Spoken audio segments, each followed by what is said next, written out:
promoting businesses and organizations to help them reach their full potential, lighting the path to the success of your business, enhancing the lives of our listeners by talking about things that matters most, helping you to shine your light emotionally, mentally, spiritually, socially, and physically, spreading positive vibes. You've got it locked, and you're listening to Light Vibrations, brought to you by Light Communications right here on CBN Radio 90.9 FM. And now your host and our director, Natasha Letson. Hello, you've got it locked and you're listening to Light Vibrations, here chilling with me, your girl Tasha T, aka Roxy, here with my girl Lisa, and today our topic is deal breakers in relationships. Now, welcome Lisa, can you just shed some light in, as to the type of things that a man would have to do for you to call it quits? Well, let me just first start out by saying thank you for having me on your show. And deal breakers in relationship, now that is a touchy subject, And, for different people, there are certainly different things that would be a deal breaker in a relationship. I.e., for some people, it might be that the man is cheating on them, and that's a definite no-no, a definite deal breaker. And then it might be that a man doesn't really maybe pay too much particular attention to them, or it might be that they're not coming up financial-wise or even sex-wise. All those things, to me, can be deal breakers in relationships. But if we're going to take it a step further, even a little bit deeper, I think, in a relationship, you can kind of move on from some of those things that I've mentioned before, and as long as there is communication. So to me, the biggest deal breaker in a relationship is that lack of communication between you and your significant other. Definitely some food for thought there, Lisa, and I want to get to each and every one of these deal breakers, but I definitely like the fact that communication is the foundation of the relationship, and if you don't have that communication out the gate, it's a relationship that's heading for disaster. So now, when you're getting to know someone, how do you go about to ensure that that communication foundation is intact? Well, I think they say that the first 6 months of a relationship is all about, the fun. But I think we ought to kind of change that perspective a little bit, ladies. I think what we need to do is from out the gates, start that foundation and kind of put out there what it is that you like or what it is you don't like. I.e., for instance, I was dating one particular guy one time, and I said, listen, let's just get the dirty business out of the way. I had to kiss the fellow. I had to kiss him to see if there was any chemistry, because if there was not, it wouldn't have made sense to even go on with that relationship. You understand what I'm saying? And that's interesting.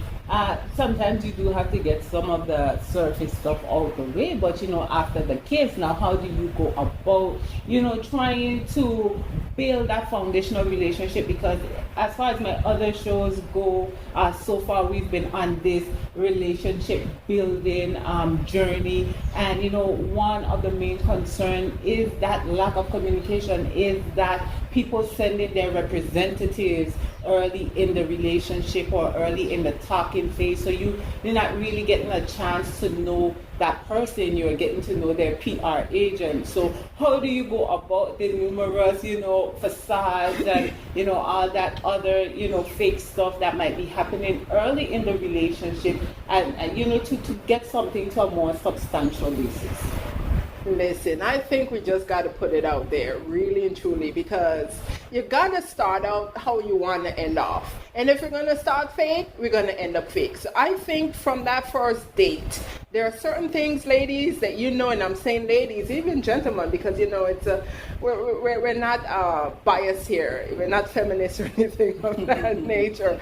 But you got to put out on the plate certain things that you just don't like from the beginning of that relationship, and then you progress from there. There's no sense being fake, because sometimes you might get into a relationship and then you don't like certain foods maybe. Let's just go basic like that.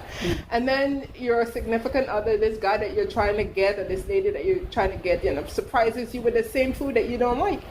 Instead of us being real and saying, you know what, I don't like this. We're gonna force it. We're gonna say, okay, all right, oh, this is lovely, this is not. We're gonna be fake, and that's the problem with the relationships of today. From the gate, we are fake, and we need to cut that crap out if we're really looking for something substantial in a relationship. I mean, if you just want to kind of play the game and it's going to be a little fling, hey, be fake all you want.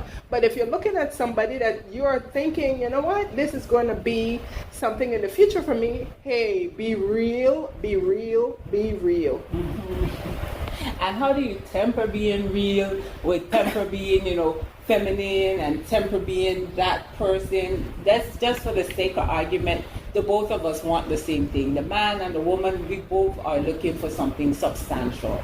And I know that my past guests as well told me that they were having problems with balancing their femininity in a relationship. And when somebody goes out of their way to do something for you, and even though you may not like the end product, like for your example, it was food, perhaps you not like steak, and he went out of his way and he brought you steak and presentation, and his heart is in the right place. Okay, you be real to that point, and basically bust his bubble, and don't think that they would have repercussions behind of that. Because if I was on the other end of that bubble being burst, do you really think I'm going to bring you steak again? And you may have single-handedly in that particular instant pushed me away from you. So while I do agree that you have to be real, sometimes you have to temper that. Well, you know what? I don't think that it's going to push you away from the person. If, like, we give the example of the food, he brings steak, you don't like steak. Say you're a vegetarian. I mean, you don't just flat out come on and say, hey, buddy, I don't like steak, I don't eat steak. I mean, that's just rude. I mean, you say something like, sweetie, that was so sweet. I do appreciate the thought. But you know what? I'm a vegetarian. I don't eat meat.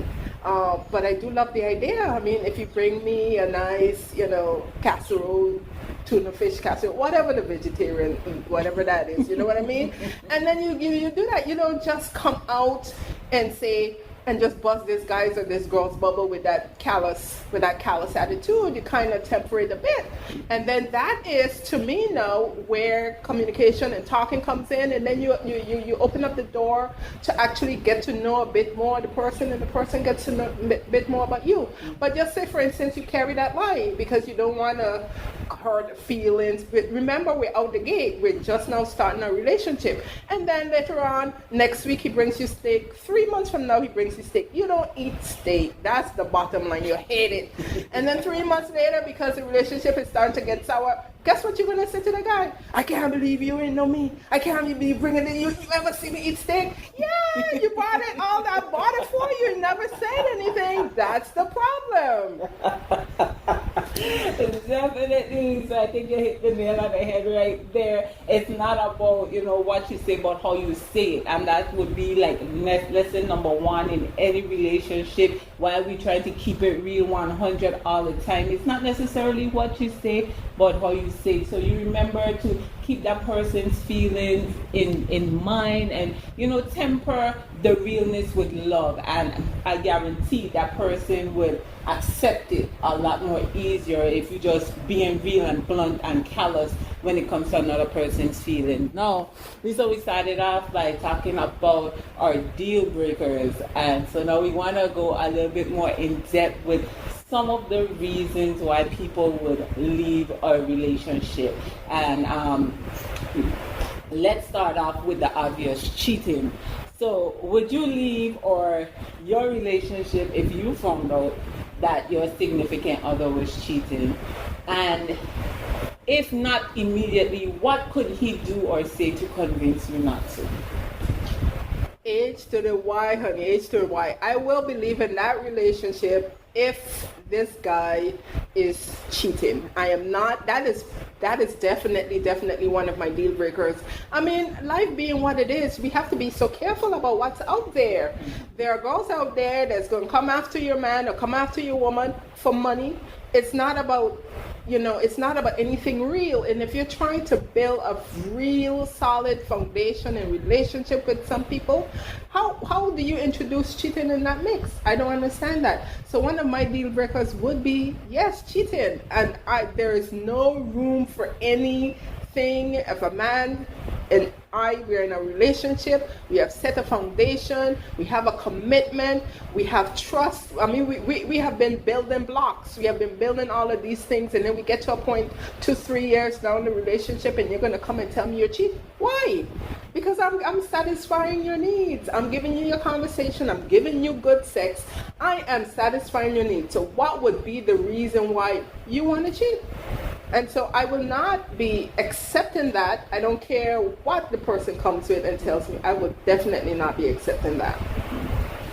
That's a very hard and fast thing, as a person who's been on the other end of the cheating. Yeah, I have been cheated on in past relationships. I don't know that it's ever that easy to just walk away, depending on what you invested in the relationship. It depends. To me, it could be circumstantial, like reflecting on the past, of course, where it could be a situation where the person might come and tell you something. Oh, I was drunk. It was one time, she mean nothing to me. You hear a whole bunch of stuff. But for me, in my present self right now, I wouldn't say I haven't forgiven a person who cheated on me, but I have experienced that once you forgive, you're going to constantly be cheated on. So I think I might have to jump on your bandwagon there, where I might have to upgrade upgrade my beliefs on cheating right now.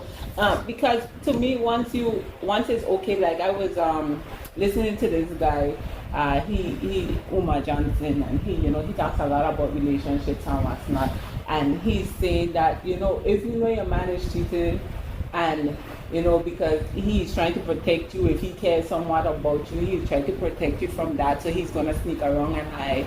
But you find out and you confront him only for him to say, yeah, baby, I cheated and what, and you stay, you just demote yourself. So ladies, if you ain't quite sure about what you want to do, if you find out your man is cheating or not, my advice to you would be just keep it quiet till you figure out where you want to go, because once you confront him and he tells you, that's it. He's no longer going to hide, because he's going to think, now, I have a right where I want her, and I'm going to do whatever I want. And you've been demoted at the same time. So whether you might have been in a first position, second position, you went down. Yeah, and that's always the thing that I've found in relationships. It's never the one-off time.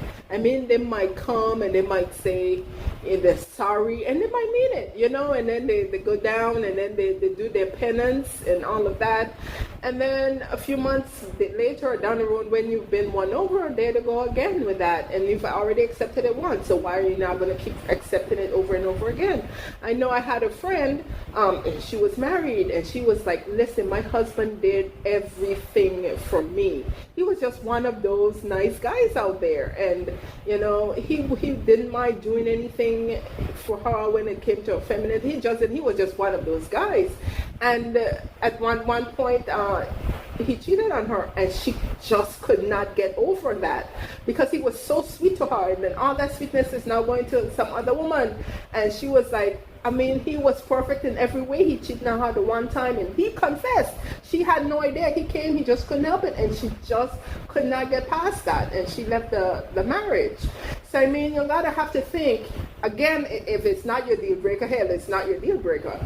But if it is, you just don't let it go, or give him another chance and give him because you're gonna always be doing that. But if it's your deal breaker, hey, bail. Mm-hmm, mm-hmm. And you know what? It has a lot to do with the quality of the relationship and what you're looking for within the relationship, what you're getting out of the relationship. Because I can honestly see that it's in my relationship what you're talking about right now, because I'm feeling like I have such a a strong foundation. We talk, we reason, and I try my best to meet his needs. He tries his best to meet mine. And if one of us were to step outside of that, that is devastating. So, I mean, when you might have forgiven, 100 other people for indiscretions, it could be that one person that you're so into that, those type of indiscretions wouldn't swing with you. So I could see why. I mean, the regular Joe would tell you that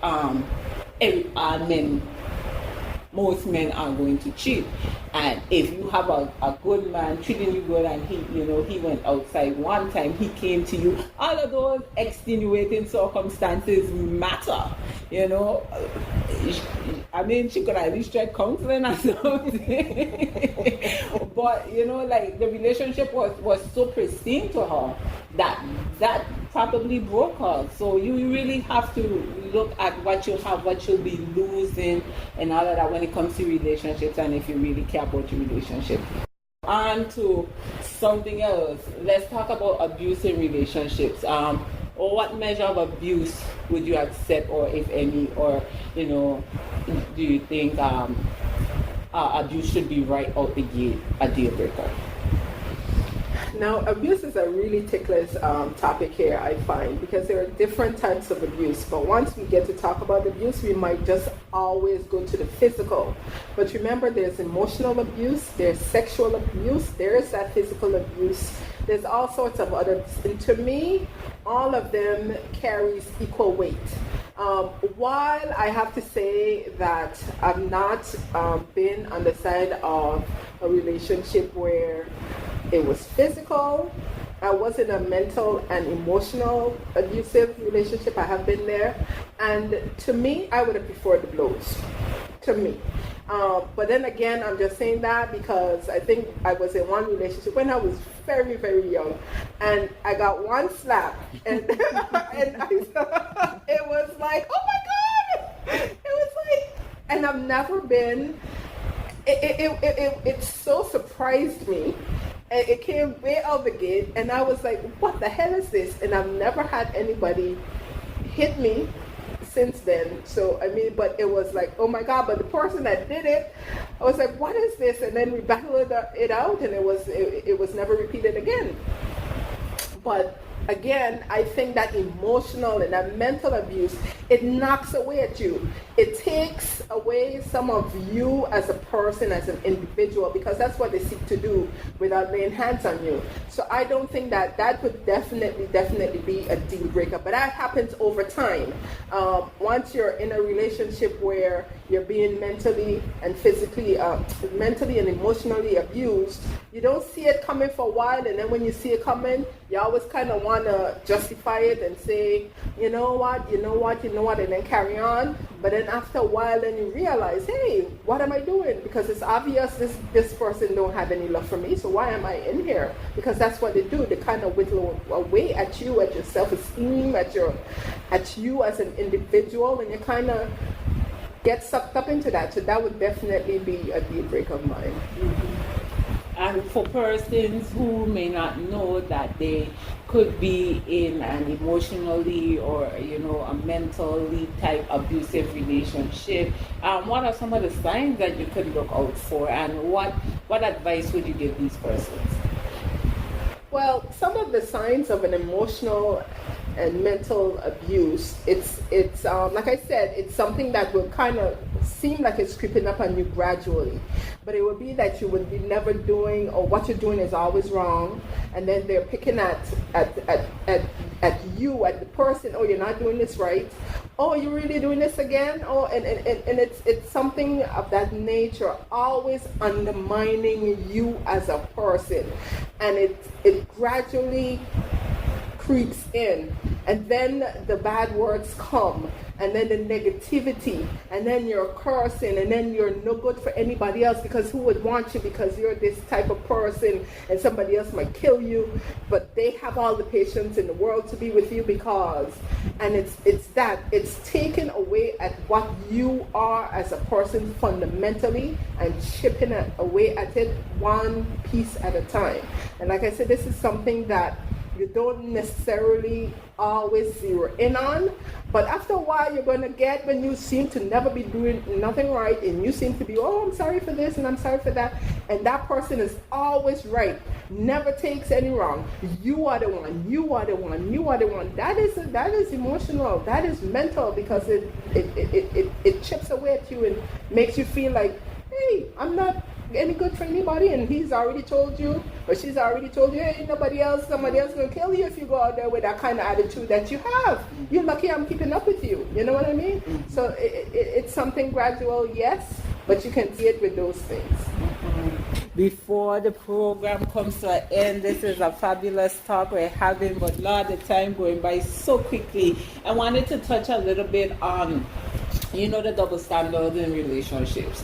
We're here talking about some of our deal breakers as women, and some of the things we're willing to accept to maintain a relationship. And one of my most vexing questions when it comes to relationships, why isn't it when a man is cheating, we women, some of us, will forgive and forget and keep it moving. But the minute a woman have one indiscretion, is like World War III.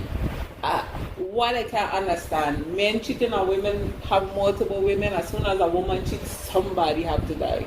It's like, it is so crazy how men try to do women all these different wicked, evil acts when a relationship is over, but don't take that time to harvest a healthy relationship with them. They're from here, pillar to post with all kind of other different women, and as soon as this woman decides she had enough, she can't walk away in peace.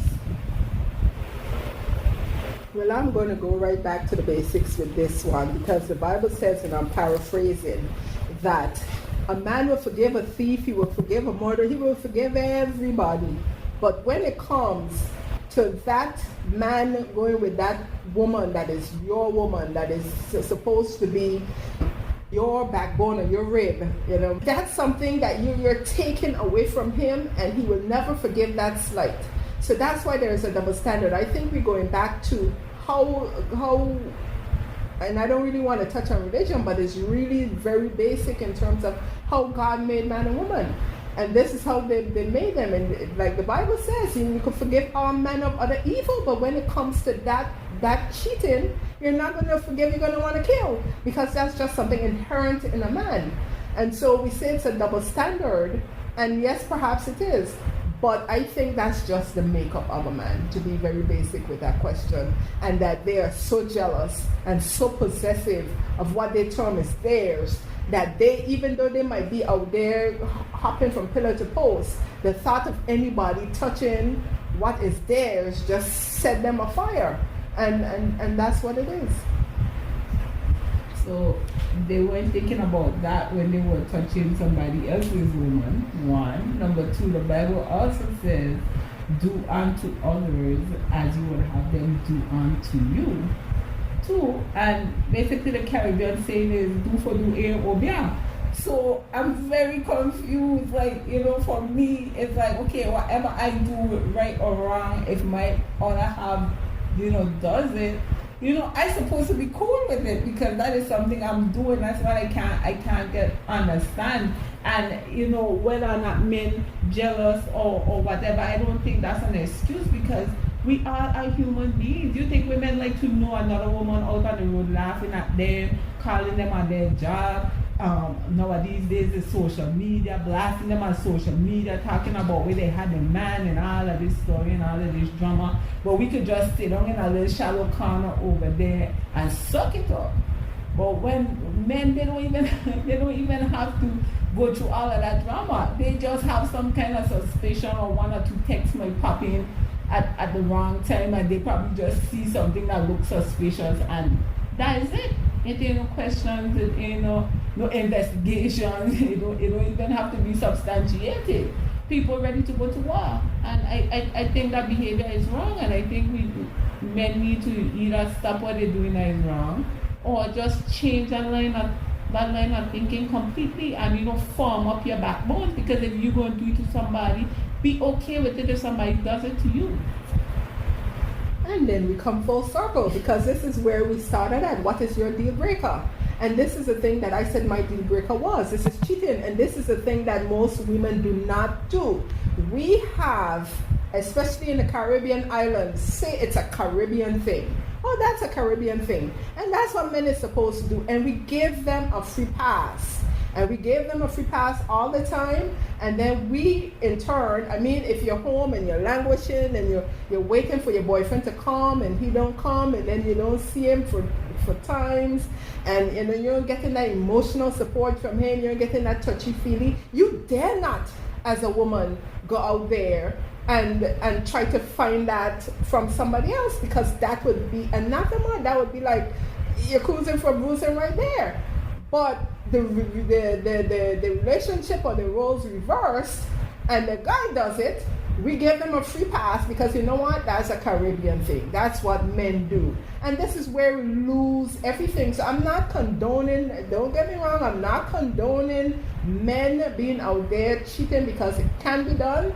Where as long as, and these are where the rules are established from out the gate, I believe, in a relationship. Once you say, listen, this is my deal breaker, this is not what I want in my relationship, and if you can't do this or abide with this or think you can at this time, then you keep the step in, because I've already laid out the ground rules. I do not accept a cheating man. Let's come to the table, and this is what relationship does, because things aren't perfect all the while. So whenever you feel like you might want to kind of go astray a little bit because you're not getting that attention or that feeling or that affection or that love from your man or from your woman, you go to the table and say, hey, I'm kind of feeling rejected, I'm kind of feeling unloved, I'm kind of feeling whatever.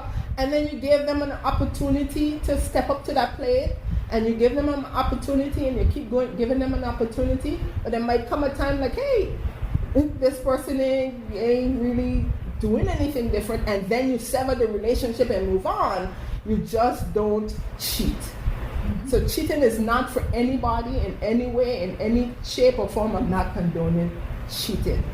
But as long as you have said in your mind, and sometimes in your mind and your heart, you have left the relationship long before your body does. You know what I'm saying? As long as you have said it in your mind and your heart, this is it, then hey, anything is free game to me. Well, very, very wise words to end the program on right here. We've been listening to our girl Lisa here talking about deal breakers, and very profound thing that we could wrap up the show on is that we hold the answers to all the problems. Your man cheating, your woman cheating, you hold the okay, see your card, or you hold the okay, I forgive you card.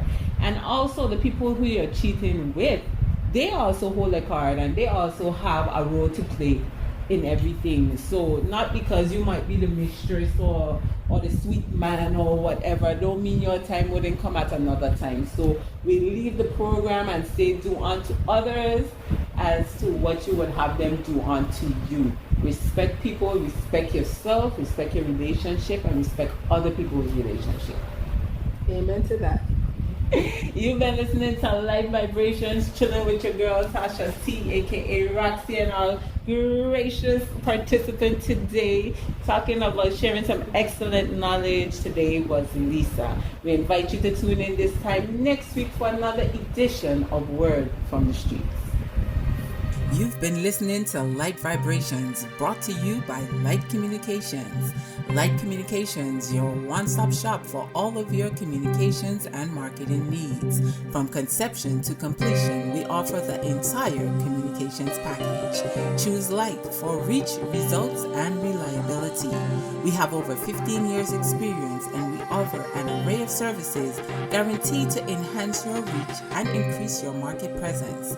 To showcase your business or organization on our program, contact Natasha Letzum at natasha@lightcommunications.com or via WhatsApp or telephone at 404-545-7355 to secure your package today.